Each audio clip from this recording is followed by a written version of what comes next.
Hey there, it's Shauna. Welcome to your weekly astrology forecast for September 10th.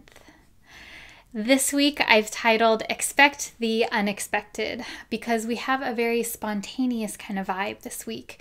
Mars is moving into Aquarius and it's going to make a very interesting aspect that creates a whole chain effect of change and transition. So as always, I'm really excited to share the astrology of this week with you, and then I have 3 tips for you to make the most out of this week. So let's talk about Mars. All right, so Mars was retrograde for a lot of June, July, and then early August. Mars is direct, and normally, I don't pay a whole lot of attention to when planets change signs. I focus more on the aspects in these videos, but Mars moving into from Capricorn to Aquarius this week is very important because Mars is going to, right when it moves into Aquarius, immediately make a square to Uranus. And so this is a very dynamic and change-oriented aspect. Mars is about physical energy, your physical vitality, your confidence, your sense of assertiveness. And Uranus is about change, renovation, innovation. It's about totally changing things up, doing things different than the status quo. And so Mars made a square aspect to Uranus back in May, and then because of the retrograde, it moved away, and now it's making that same aspect again. So action, assertiveness, putting yourself out in the world and saying, that, hey, this is who I am, this is what I want. That's all Mars kind of energy. And then when that meets with a sense of change, doing things differently, it is very dramatic. It's like, hey, like this is who I am and I want to do something different and this is what I think about it. The other piece of this is that there's actually a T-square that's being created because Venus is in the mix too. So Venus has just moved into the sign of Scorpio. So we have Venus, which is about love and relationships, sensuality, sexuality, and what it is that we desire. So Venus is opposite Uranus, which has this vibe of desiring change, desiring freedom, desiring to break down an old system and to make something new. So we have that, and then Mars is squaring each of those planets, and Mars is like, hey, like I want to do something about this. So very dynamic energy. It could have you really taking steps forward to create a change in your life, to do something differently, and to do something that maybe feels a little bit unexpected. So it may come from you, it may come from outside of you. There's lots of different possibilities. The other thing that's happening this week is Mercury will oppose Neptune. And so Mercury is our ability to think critically. It's your decision-making, the decision-making piece, the analytical and logical part of your brain. And Neptune is about the part of you that is very creative, that taps into meditative states, and the part of you that also can be susceptible to illusion, to seeing things not really as they are, or to being susceptible to something either being seen as better than it is, or to being uncertain as well. So it's kind of interesting because we have this T-square that's like Venus, Mars, Uranus, that's like, yeah, like I want to get in there and do something different, and I want to change the game up. But then Mercury opposite Neptune is like where there's kind of a little bit of uncertainty, or things are a little bit foggy. Very creative energy, but not necessarily linear thinking. So I'm curious about how you're feeling this week, because it may feel like you really want to do something differently, but the actual like steps towards that are a little bit unclear. Or maybe something is presented to you and you're like, wow, this sounds fucking amazing. But there's a piece of you that's like, I need more details. I need more facts. All of the data is not there yet. So I would really pay attention to that and see always see what works best for you and follow your gut, especially this week. That's super important. The last thing that's happening this week is we'll have the first quarter square of the moon in the sign of Sagittarius. So this happens on Sunday at 4:15 p.m. Pacific time. So the moon is waxing. There's this growth, like moving forward into the world kind of energy, taking action, taking steps forward. And then the first quarter point of the lunar cycle is when there's typically like a decision point, or you meet a sense of conflict, or you need to say, okay, I'm not going to worry about this, but I'm going to worry about this. You need to kind of like pick a path, pick a path at the fork in the road, so to speak. And so I think this is a space where there may be a lot of energy and a lot of ambition, and you're like, hey, this is what I want to do. And maybe you need to make a decision, but you don't necessarily know how it's going to work out. Maybe things feel unclear. And so I share that with you because that's normal if you're feeling that way.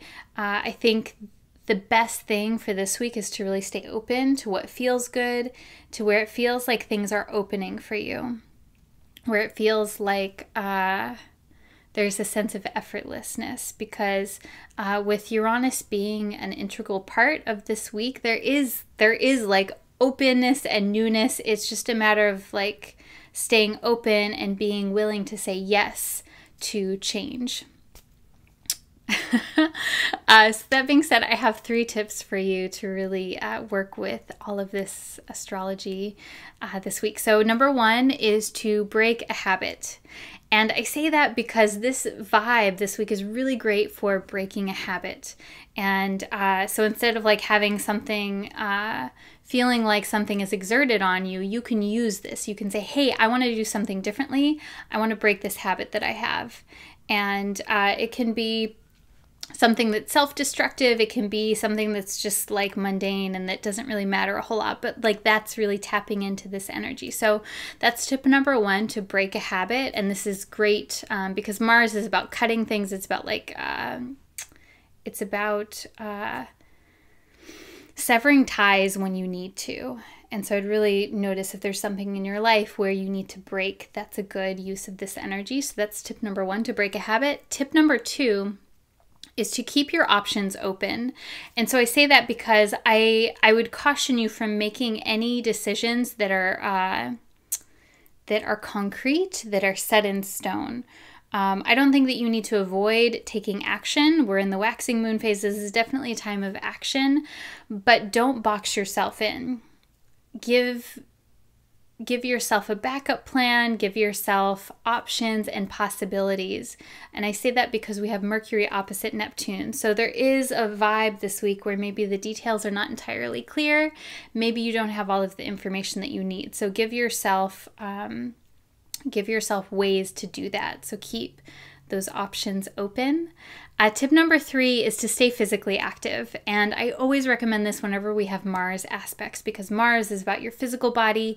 And if you don't have some type of physical outlet, then that energy is going to get pent up and it can manifest as frustration or agitation. That is the problematic side of Mars. And this even more so because it's Mars-Uranus. And so it's like this combustible, like there's a lot of energy going here, and there's a lot of mental and emotional energy. And so super important to stay physically active this week, whatever that looks like for you, as long as you get your body moving. I would suggest a few times a week would be great. So those are your tips, and I'm going to pull a tarot card for you for this week. I forgot to do this last week. I was just like so into the astrology, and I had the cards in front of me, but I didn't pull one. So, so I decided to not forget this week.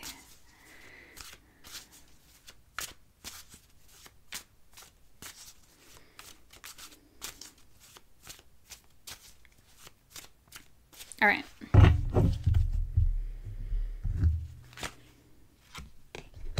Oh, sweet. Okay. So this is The Ace of Pentacles. What a sweet card. I love this card. So this card always makes me think of like a gift because the hand is presenting the coin, the pentacle. The Ace of Cups is this way too, where it's like just kind of out of thin air, this gift, this material thing is being presented, and there's this lush, beautiful, sweet little garden, and it's, look at, there's like this shining, it's like, like around the coin. So this is like, I would say there's something new that's beginning. I mean, like that's the classic meaning of the ace. Something new and tangible. This is real world stuff because the Pentacles is about practical matters. It's about earthly things. It can be about money, but it's like there's something new that's beginning that is like an actual literal thing that you can point to and say, this is the thing. And I think that it's very appropriate for the transits this week because it kind of, the hand with the pentacle kind of comes out of nowhere and you're like, holy shit, I was not expecting that. So, so I would watch out for, like, these things are not always going to hit you over the head. I would watch out for little synchronicities and pay attention to, again, always where it feels like there's a sense of flow and things are just opening for you. That's the biggest, I find people discount those things a lot, like a little chance encounter or meeting or something that perks your interest. Those are the things that to pay attention to. So that is your horoscope for this week. I hope that you enjoyed this. If you did, please share it with a friend who you think might like it as well. As always, you can connect with me too. So I'm back on social media a little bit. You can connect with me more on Instagram or YouTube under Neo-Feminine Astrology. And then also, I haven't posted this on Instagram yet, but I have shifted the schedule for Astrology for Empaths. So the start date will be October 12th. So that's what happened to work out best for everyone. So that's when we're going to start. So you have a little bit more time to sign up if you want to. Astrology for Empaths is a 6-week online experience where we talk about just that, astrology for empaths, and basically how to live life in the modern world as a very sensitive person. So I'll have more information on that on my website, Neo-Feminine Astrology. And that's all for now. Wishing you a wonderful week, sending lots of love, and I'll talk to you soon. Namaste.